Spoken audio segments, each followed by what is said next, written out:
What's going on, everybody? It's Matt and Tyler at the FF Mediators, and we're about to do our first live rookie mock draft for the 2025 season. So we're going to throw the board up on here. Tyler, how are we doing? You ready to get this thing started? Yeah, man, I'm excited.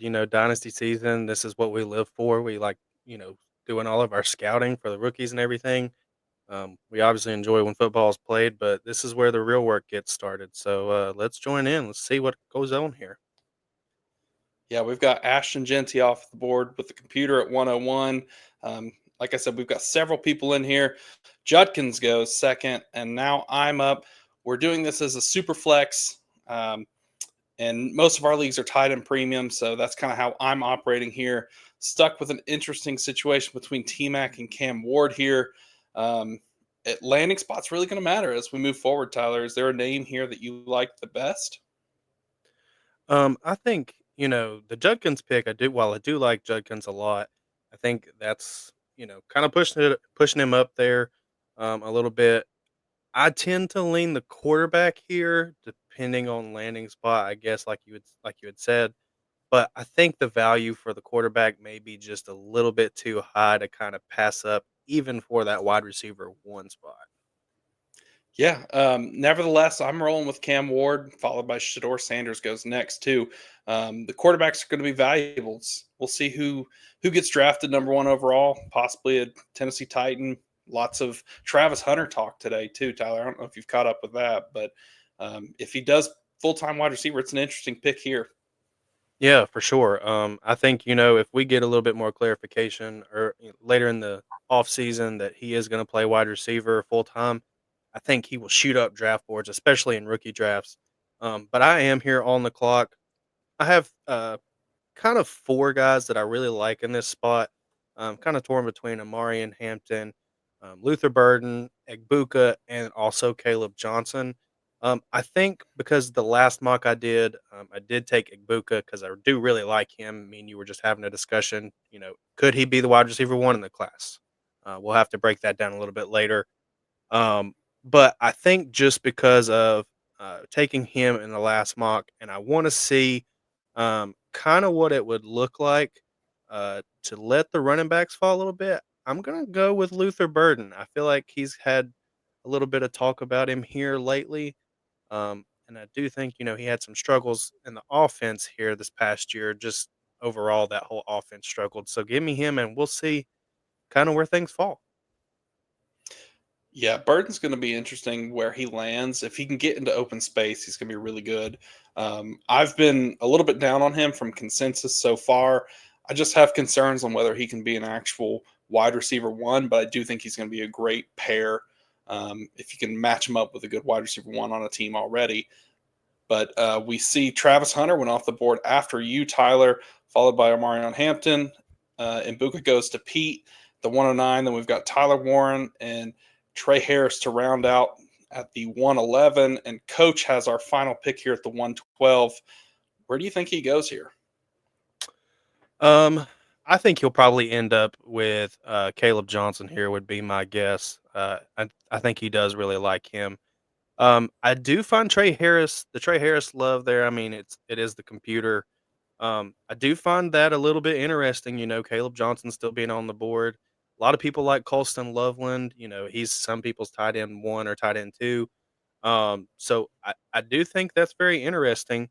But I think Coach probably end up with Caleb Johnson here. If not, he may go um, Ewers or somebody just to get some quarterback value. But we'll see where he goes. Yeah, I could see Coach going with Harold Fannin Jr. I've talked to him a lot about that pick. You mentioned Colston Loveland earlier. He's super young out of Michigan, really athletic, can do everything. Not crazy numbers in college, but man, was he good on tape. So I would love to have him on my team. You mentioned Caleb Johnson. You know, it's interesting. People are either really high on him or kind of low on him. I'd say he's probably in my top three RBs. I haven't really finished looking at all the running backs yet, but there's certainly too many of them. There's plenty to look at. That's for sure. Um, I do think people should definitely go watch your video that you did on the tight ends with the film. I'm super excited to dive into that film of the tight ends there. I think, like you said, with Colson Loveland not having a whole lot of production, I think that offense, like you said, did kinda limit him, um, but, we here we go, and there's Coach McCarthus with Loveland as we speak, so, Yeah. um, I think, that kinda fits with what we've seen. A lot of people are still high on him even though his production is down, and I think people realize it's probably just the offense he was in. Yeah, we get Milrow at the 201, followed by Caleb Johnson at the 202. Great value on Johnson. For me, I'm going with my favorite player in the draft. It's probably really predictable so far. Landing spot in the combine might impact that. But for now, it's going to be Harold Fannin Jr. I love this kid. He can do absolutely everything. He's incredible with the ball in space, FBS record and receptions and missed tackles as a tight end. To me, he's someone that I think is a plug and play um, tight end in the NFL this coming season. Yeah, absolutely. I know kind of your feelings on the player, and I think it might surprise you because I do kind of pull for Alabama on the side. My primary team in college is Wake Forest, just because of some family allegiances. But Milrow going in the early second, I feel like that's still a little early. Unless he has some kind of Mhm. amazing combine, I still feel like that's a little bit early. If he was closer to the mid second, maybe even the late second, I might consider it, um, but I feel like it's just so early for somebody who he does throw a good deep ball, but it's not always on target. So I think that will be Yeah, he interesting to see. really inconsistent in college. Heck of a runner, though. Let's not discredit him there as Dylan Sampson goes off the board here as Tyler's on the clock. But Milrow, the big thing for him is going to be where's he going to get drafted and how high is it going to be? Mhm. Yeah, absolutely. Like you said, his running ability is uncanny. I mean, he knows what to do once the ball gets in his hands as far as running goes. I just think sometimes the touch on the passes gets a little off. This has actually worked out great for me because I'm really high on this guy. I think once I watch his film, it's only going to get better. And I am going to take Devin Neal from Kansas here. I think this class, especially if you have some of these like mid-round picks, um, I think this is the one where you hammer, a wide receiver or maybe a quarterback or maybe even Tyler Warren if he falls here to me like at the 106 like you did. Um, you know, get one of those players and circle back in the second or third round and get a running back because, like we said, this class is so deep. Yeah, and there's a running back for everyone.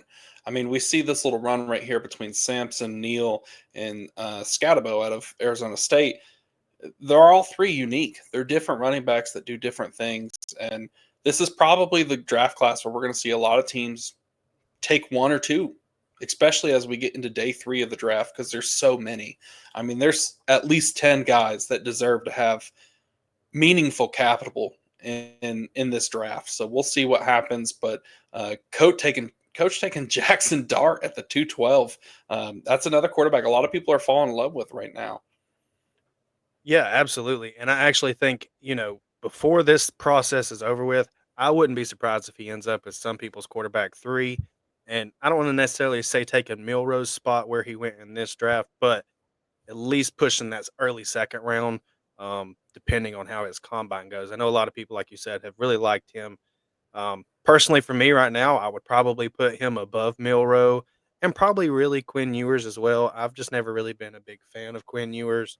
Um, it just to me, it's not translated for me. I don't get that love that everybody else has for him. So this should be interesting, though. We're coming here into the third round and still got some pretty valuable players on the board. Um, Yeah, you've got several wide Jordan James receivers. is interesting. Jordan Hmm. James is interesting to me. You mentioned some wide receivers. We've got Tez Johnson, Restrepo out of Miami. I could pair him with Cam Ward. Maybe they get to reunite again. We'll see where they get drafted. Matthew Golden is another wide receiver a lot of people really like right now. Um, Hmm. but man, yeah, this class is really interesting. Savion Williams out of TCU, uh, Torrey Horton from Colorado, Jaden Higgins from Iowa State. Lots and lots of names. Hmm.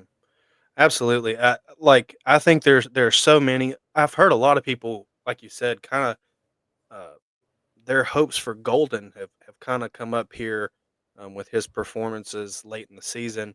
So I think that would be interesting to see kind of where he ends up. Um, my target here, we kind of talked shortly, so you may have a little bit of a hint as to who I may go here. I would assume he will probably fall to me, but we'll just see what how the board shakes out. It looks like Tez Johnson goes off the board. So Matt, what are you thinking here? Who has your eye? Yeah, I mean, when I'm looking at this board here, I'm interested in Restrepo. It's kind of hard with how it's all labeled out, but has Travion been drafted yet, or did I miss that? Um, he has not. That's a good catch. That's somebody Yeah. that computer wise that he should have been taken already, but him not being taken, I Mhm. feel like that's a slam dunk here.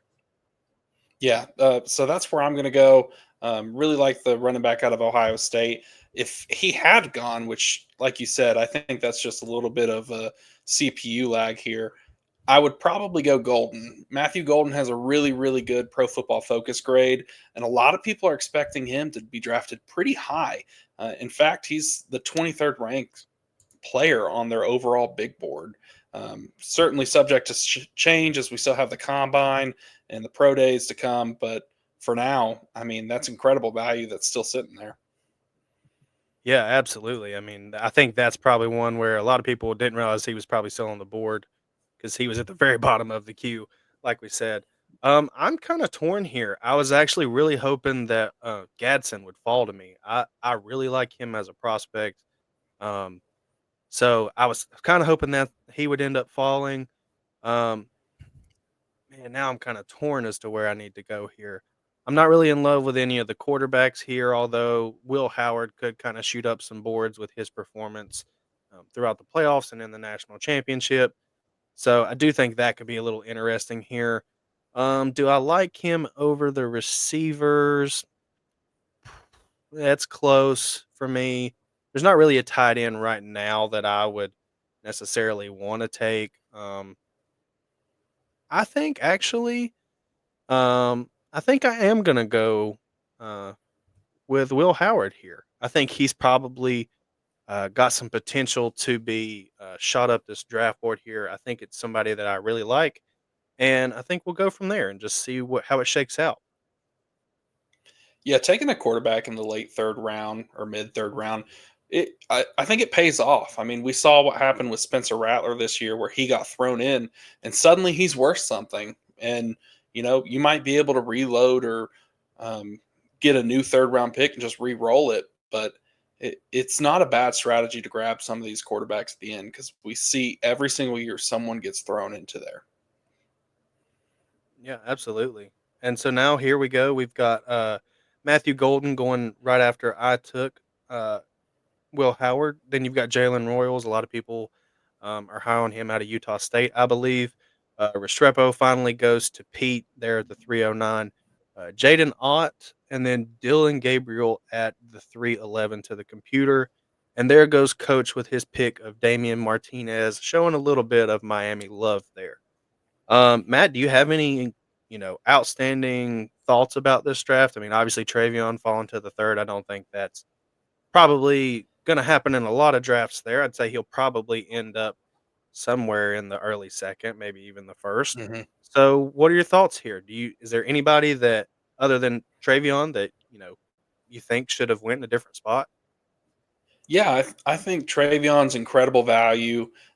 Matthew Golden is great value too in the third round, and those are names that I would expect to be drafted earlier. Pete at the 209 took RJ Harvey, and I'm really interested in Harvey's tape. I haven't got the opportunity to watch it yet, but I've seen a few highlights, and he looks like a guy that could really be impactful in the NFL coming forward, especially if you pair him in the right backfield with a companion or committee back. Yeah, absolutely. I think one name that I would like to bring up that didn't get drafted. I've seen some love on Twitter. If you guys follow Ray GQ, one of his big guys is Woody Marks out of USC. He loves some Woody Marks, and he's a pretty well-rounded back. He has quite a bit of receiving profile to his game. I think when I was statting him out, he had by far the highest receptions and yardage out of any of these running backs. So somebody just to kind of keep an eye on is somebody who's a little bit more well rounded. So I think overall, I think this draft went pretty great. Travis Hunter, his involvement as far as offense, defense, we'll have to see how that goes if that impacts anything. But yeah, man, I'll kick it to you to kind of. We'll see how it goes. Yeah, I mean, this is our first attempt, our first live mock draft that we've been able to do here on Sleeper. We'll see how it shakes out once we get these names and the ADP kind of gets a little bit adjusted, so we don't have names like Travion Henderson in the third. But it's a great test. We're going to keep doing these. Looking forward to the offseason. Be sure to stay tuned for more rookie content going forward. Be sure to like the video. Let us know below what your favorite pick was, or if you disagree with any pick that you saw, and we'll catch you next time.